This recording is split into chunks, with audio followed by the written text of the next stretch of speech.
Good evening. നമുക്കൊരു food peeling mask കണ്ടാലോ? Yes, ഇതാണ് വൈറ്റ്നസിൻ്റെ ഫുഡ് പീലിംഗ് മാസ്ക്. നന്നായി ഡെഡ് സ്കിന്ന് മാറി കാല് വളരെ മോയ്സ്ചറൈസ് സോഫ്റ്റും ആയിട്ട് വെക്കാനായിട്ട് ഇത് വളരെ യൂസ്ഫുള്ളാണ് കേട്ടോ. അപ്പോൾ ഇതിനകത്ത് 2 പെയേഴ്സാണ് വരുന്നത്. ഇതാണ് എൻ്റെ കാലിൻ്റെ ബിഫോർ ഫോട്ടോ. ഓക്കെ, നല്ല രീതിയിൽ ഡെഡ് സ്കിന്നും അതേമാതിരി തന്നെ ഡ്രൈ ആയിട്ടുള്ളൊരു സ്കിന്നായിരുന്നു എനിക്കുണ്ടായിരുന്നത്. ഇതിൽ പറഞ്ഞിരിക്കുന്നത് പോലെ ഇത് നമ്മളെടുത്തിട്ട് 2 മണിക്കൂർ 2 പാദത്തിലും ഇതേമാതിരി കവർ ചെയ്ത് വെക്കണം. 2 മണിക്കൂറിന് ശേഷം നമുക്കിത് അഴിച്ചു മാറ്റാം.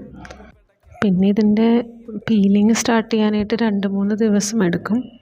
പക്ഷേ 10 ദിവസത്തിനുള്ളിൽ എല്ലാം നമ്മുടെ കാലിലെ എല്ലാ ഡെഡ് സ്കിൻസ് എല്ലാം ക്ലീനായി പോയിട്ട് നല്ലൊരു മോയ്സ്ചറൈസിങ്, നല്ലൊരു സ്മൂത്ത് ഫിനിഷ് നമുക്ക് തരും. ഞാനിത് 2ാമത്തെ തവണയാണ് കേട്ടോ ഇത് യൂസ് ചെയ്യുന്നത്. ആദ്യത്തെ തവണ നല്ല റിസൾട്ട് ആയതുകൊണ്ടാണ് അത് യൂസ് ചെയ്തത്. പിന്നെ ഇത്തവണ ചെയ്തപ്പോഴേക്കും നിങ്ങൾക്കും കൂടി റിവ്യൂ തരാമെന്ന് വിചാരിച്ചു. ഇതാണ് ജസ്റ്റ് കഴിഞ്ഞപ്പോൾ ഉള്ളത്. ഇത് 3 ദിവസത്തിന് ശേഷം പീലിംഗ് സ്റ്റാർട്ട് ചെയ്തിട്ടിരിക്കുകയാണ്. നമുക്കിങ്ങനെ പിടിക്കാൻ നേരത്തെ തന്നെ ഇങ്ങനെ നമുക്ക് സ്മൂത്തായിട്ട് പീൽ ചെയ്തെടുക്കാൻ പറ്റും. പിന്നെ ഇതിൻ്റെ റിസൾട്ടാണ് കോമഡി. 10 ദിവസം ആവുന്നതിന് മുന്നേ ജസ്റ്റ് ഒന്ന് ആക്സിഡൻ്റായി.